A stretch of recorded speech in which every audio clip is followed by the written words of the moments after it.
সর্বপ্রথম আল্লাহর হক বান্দার উপর, বান্দার হক আল্লাহর উপর। আমার আল্লাহ হলেন খালেক। খালেকের বান্দার উপর বড় বড় কয়েকটা হক আছে। এর মধ্যে প্রথম এবং প্রধান হক হলো আল্লাহ একক, এই কথায় বিশ্বাস করা। বান্দা আল্লাহকে একক বিশ্বাস করবে, তাওহীদে বিশ্বাস করবে, এটা হলো আল্লাহর হক। বান্দার দুই নাম্বার হক, আল্লাহর দুই নাম্বার হক বান্দার উপর, বান্দা আল্লাহর সাথে কাউকে শরীক করবে না, না বিশ্বাসে, না আমলে, না জাতে, না সিফাতে। এটা আল্লাহর হক বান্দার উপর। আপনারা কি আমার কথা বুঝতেছেন? একটু কঠিন হয়ে গেছে বিষয়টা। আমি কিন্তু বিষয় নিজে বানাই নাই বা নিজে আগ্রহ করে আনি নাই, পরামর্শ সাপেক্ষে বিষয়টা আসছে। কঠিন হলেও আজকে কিছু শুনি। বলেন তো আল্লাহ আমাদের উপর হক রাখেন কিনা? জোরে বলেন, রাখেন কিনা?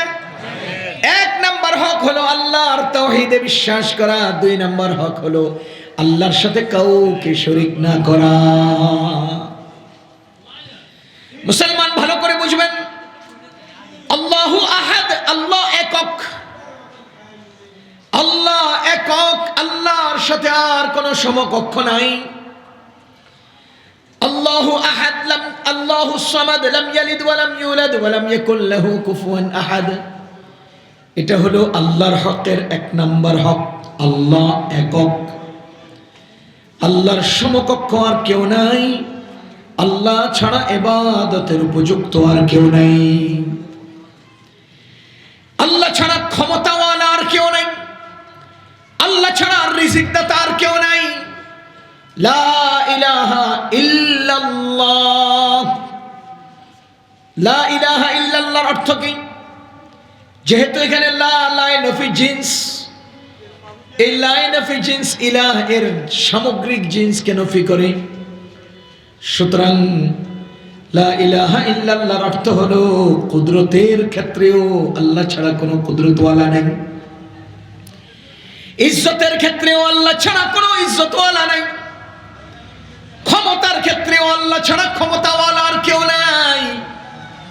মুসলমান আল্লাহ বলেন, লাউ কানা ফীহিমা আলিহাতুন ইল্লাল্লাহু লাফাসাদাতা। যদি আসমান জমিনে আল্লাহ ছাড়া অন্য কোনো ইলাহ থাকতো, তবে আসমান জমিন ভেঙ্গে চুরমার হয়ে যেত।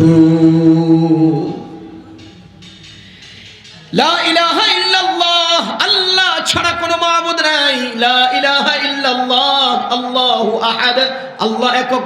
এটাই হলো আল্লাহর প্রথম হক।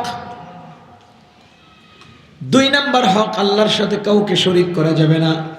বলেন, না বিশ্বাসে, না আমলে, না জাতে, না সিফাতে। বান্দার কাছে দুই জিনিস আছে, একটা হলো বিশ্বাস আর একটা হলো আমল। বিশ্বাসের নাম হলো ঈমান, আমলের নাম হলো ইসলাম। বলেন, বিশ্বাসের নাম কি? ঈমান। আমলের নাম কি? ইসলাম। না বিশ্বাসে তথা ঈমানে, না আমলে তথা ইসলামে, না ঈমানে না ইসলামে আল্লাহর সাথে কাউকে শরীক করা যাবে না। ওয়া আন্নাল মাসাজিদা লিল্লাহ ফালা তাদউ মা'আল্লাহি আহাদা। আল্লাহকেই ডাকবা, আল্লাহ ছাড়া আল্লাহর সাথে আর কাউকে ডাকা যাবে না। ইয়্যাকা না'বুদু, শুধু আপনারই ইবাদত করি। ওয়া ইয়্যাকা নাস্তাঈন, শুধু আপনারই কাছে সাহায্য চাই। আল্লাহর সাথে কাউকে শরীক করা যাবে না। ভাই, পৃথিবীতে অপরাধ আছে অনেক, কিন্তু অপরাধগুলোকে গণনা করলে প্রকার পাই দুটা। পৃথিবীতে পাপ আছে না? পাপ, গুনাহ। গুনাহের পরিমাণ কত জানি না, অনেক। কিন্তু গুনাহ কয় ধরনের? সবাই বলেন, দুই ধরনের। গুনাহ কয় প্রকার? দুই প্রকার। সূরা নিসা এর আয়াতে আমরা গুনাহ দুই প্রকার পাইলাম। এক প্রকারের গুনাহ যেটা ক্ষমা করা হবে না, আরেক প্রকারের গুনাহ যেটা ক্ষমা করা হবে। জোরে কোন কয় প্রকারের গুনাহ? এক, ক্ষমাযোগ্য, বলেন। দুই, ক্ষমারও যোগ্য, ক্ষমা করা হবে না, ক্ষমা করা হবে, দুই প্রকার। মজার বিষয় হলো ক্ষমা করেন কে? আমি, আপনি, আমরা নিজেই গুনাহ করি, আবার ক্ষমা করবো কেমনে? ক্ষমা করার মালিক কে? এবার আমার আল্লাহ গুনাহের প্রকার উল্লেখ করে দিলেন, ইন্নাল্লাহা লা ইয়াগফিরু আন ইউশরাকা বিহি, নিশ্চয়ই আল্লাহ ক্ষমা করবেন না শিরিক, ওয়া ইয়াগফিরু মা দুনা যালিকা লিমান ইয়াশা, ওয়া ইয়াগফিরু মা দুনা যালিক, ছাত্র ভাইরা বলেন যালিকের মেজদাক শিরিক কিনা? ওয়া ইয়াগফিরু মা দুনা শিরক লিমান ইয়াশা, তার মানে শিরিক ছাড়া বাকি সব অপরাধ আল্লাহ যাকে চান ক্ষমা করেন। এবার আপনারা বলেন আয়াতে অকাট্যভাবে আল্লাহ কি ঘোষণা দিলেন? শিরিক আল্লাহ ক্ষমা করেন না, ক্ষমা করবেন না, শিরিক ছাড়া বাকি সব ক্ষমা করেন, ক্ষমা করবেন। বুঝা গেল দুনিয়ার বুকে বান্দা যত অপরাধ করে এই অপরাধ দুই প্রকার। এক প্রকারের অপরাধ ক্ষমার অযোগ্য, আরেক প্রকারের অপরাধ ক্ষমার যোগ্য। এবার বলেন ক্ষমার অযোগ্য গুনাহের নাম কি? কোন? শিরিক। ক্ষমার অযোগ্য গুনার নাম কি? শিরিক। এখন আমি শিরিকের পরিচয় যদি বলতে চাই, ঈমানের পরিচয় যদি বলতে চাই, তো এটাই তো শেষ হবে না। আল্লাহর হক নিয়ে তো কথা একদিন লাগবে, দুই দিন লাগবে। নিশ্চয় আল্লাহ শিরিক মাফ করবেন না। বলতাম না কিছু শিরিকের কথা? শিরিক দুই গ্রুপ, দুই ভাবে করে। শিরিক দুই গ্রুপ, দুই ভাবে করে। যারা শিরিক করে তাদেরকে বলা হয় মুশরিক। বলেন, যারা শিরিক করে তাদেরকে বলা হয় মুশরিক। মুশরিক, মুশরিক দুই প্রকার, মুসলমান মুশরিক, অমুসলমান মুশরিক। মুশরিক কয় প্রকার? কি কি? মুসলমান মুশরিক, অমুসলমান মুশরিক। আমি কি আপনাদেরকে উদাহরণ দেব? অমুসলমান মুশরিক যারা দুর্গা পূজা করে, আর মুসলমান মুশরিক যারা দুর্গা পূজারে শুভেচ্ছা জানায়। কথা কি বুঝতেছেন? অমুসলমান মুশরিক যারা দুর্গা পূজা করে, আর মুসলমান মুশরিক যে পূজা আর রোজারে এক বানায়। আপনারা কি বুঝতেছেন আমার কথা? সুতরাং মুশরিক কয় প্রকার?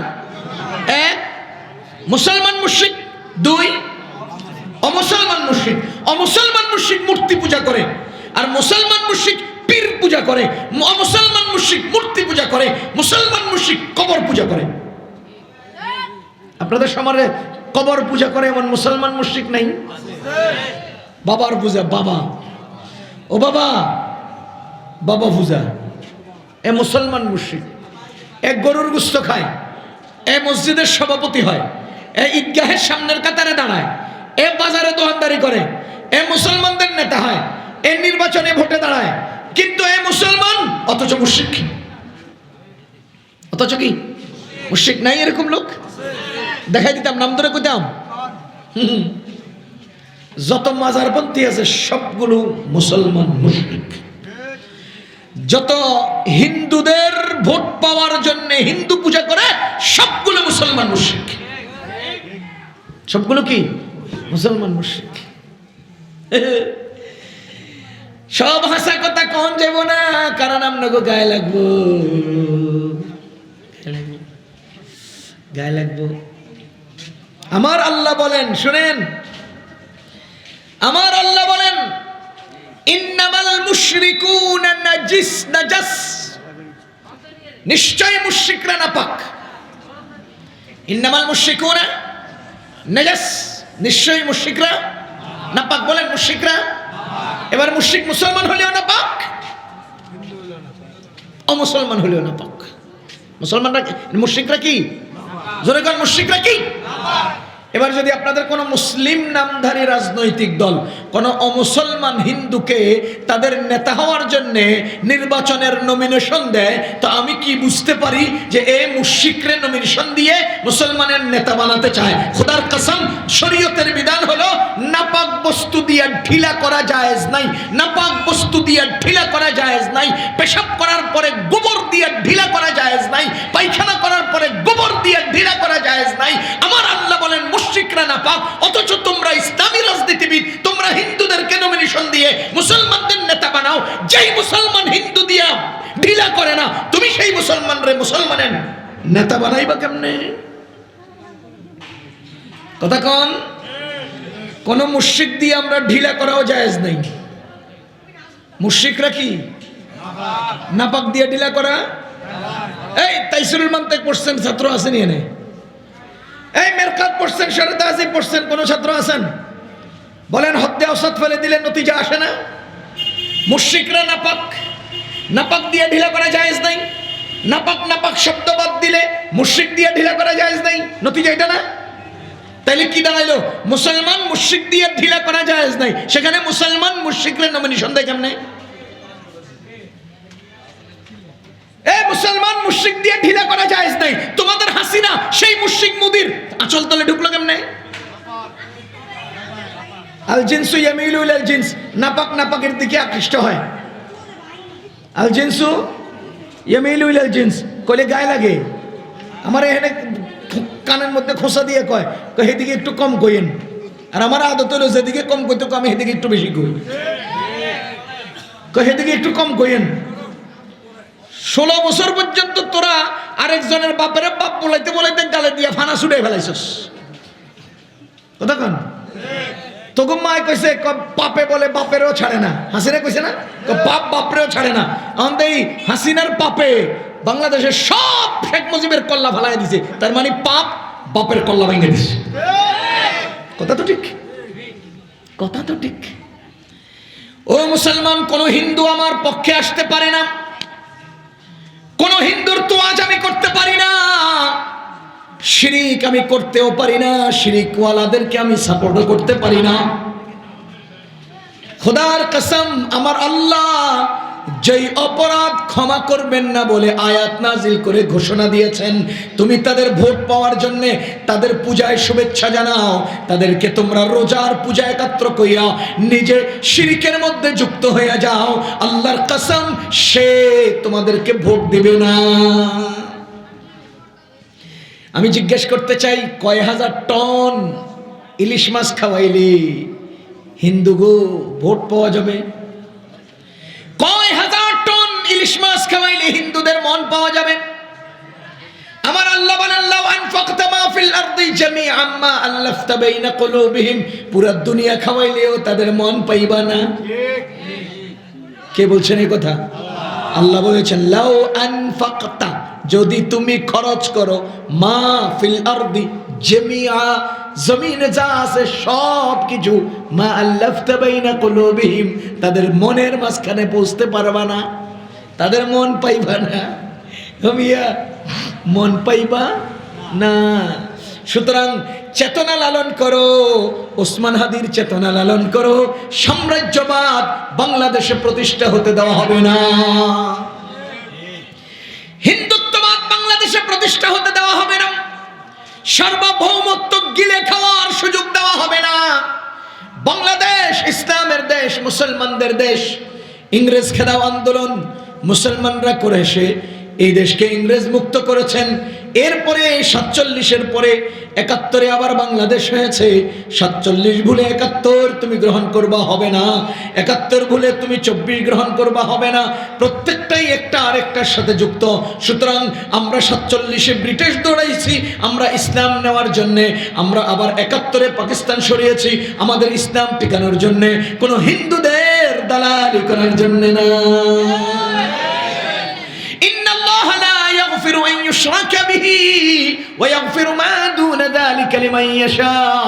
আল্লাহ ক্ষমা করবেন না শিরিক, এই ছাড়া সব ক্ষমা করবেন। ওই যে সূরা নূরের আল্লাহ সুস্পষ্ট আয়াতে বলেন, ইয়াবুদুনানি লা ইউশরিকুনা বি শাইআ, বান্দা আমারই ইবাদত করবে, আমার সাথে আর কাউকে শরীক করবে না। বান্দা আমারই ইবাদত করবে, আমার সাথে আর কাউকে শরীক করবে না। বলেন বান্দার উপরে আল্লাহর বড় কয়টা হক? দুইটা। বললাম কয়টা হক? এক নাম্বার আল্লাহ একক, এই কথা বিশ্বাস করবে। দুই নাম্বার আল্লাহর সাথে কাউকে শরীক করবে না। কোথায় কোথায় শরীক করবে না? বিশ্বাসেও আমলে।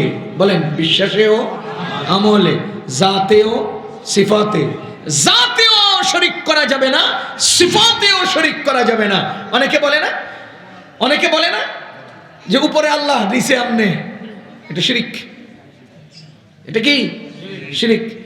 আমি আপনাদেরকে পরামর্শ দেব, আমার লেখা একটা বই আছে তাওবা ইস্তিগফার পদ্ধতি ও ফজিলত, সেখানে গুনাহের একটা লিস্টই দিছি, অনেক লম্বা লিস্ট।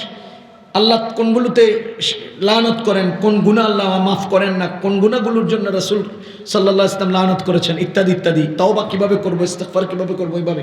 খুব বেশি বড় না, ছোট বই, আমার গাড়িতে কিছু থাকতে পারে, সংগ্রহ করার চেষ্টা করবেন। সেখানে আমি উল্লেখ করেছি যে শিরিক কিভাবে হয়। শিরিক আজকে আমরা ঈমানে আমলে আল্লাহর সাথে শিরিক করতেছি। এটা হলো এক নাম আল্লাহর দুটো হক। সবাই বলেন আল্লাহ বান্দার উপরে হক রাখেন কিনা? বলেন না। বড় দুটা হকের কথা বললাম। এক নাম্বার তাওহীদের বিশ্বাস, দুই নাম্বার শিরিক থেকে মুক্ত থাকা, শিরিক থেকে দূরে থাকা। এটা আল্লাহর হক। এবার প্রশ্ন, বান্দাও তো আল্লাহর কাছে কিছু হক রাখে। বান্দা আল্লাহর কাছে কি হক রাখে? রাসূলুল্লাহ সাল্লাল্লাহু আলাইহি ওয়াসাল্লামকে এক সাহাবী জিজ্ঞেস করেন, হুজুর আল্লাহ বান্দার কাছে হক রাখে, এটা জানলাম, তো বান্দা আল্লাহর কাছে কি হক রাখে? নবীজি বলেন, যদি বান্দা আল্লাহর হক আদায় করে তবে আল্লাহ বান্দাকে যে হক দিবেন এর দুইটা হক হলো, আল্লাহ বান্দাকে জাহান্নাম থেকে মুক্ত করে দিবেন। এটা বান্দার হক। শিরিক করি নাই, আমি শিরিক করি নাই, আমি তাওহীদে বিশ্বাস রেখেছি। আমার হক আমারে দেন। এক নাম্বার হক মাগফিরাত দিয়ে দিবেন, জাহান্নাম থেকে মুক্ত করে দিবেন। দুই নাম্বার হক জান্নাতে দাখিল করে দিবেন। বলেন বান্দার হক আল্লাহর উপরে দুইটা। বললাম কয়টা? এক নাম্বার মাগফিরাত, দুই নাম্বার নাজাত। এক নাম্বার মাগফিরাত, দুই নাম্বার নাজাত। মুসলমান আল্লাহ তাআলা মাগফিরাত দিবেন, জাহান্নাম থেকে মুক্ত করে দিবেন, জান্নাতের অধিবাসী বানায় দিবেন। সুতরাং আমাদের উপরে আল্লাহর যে হক, সেই হকটাকে আমরা আদায় করব।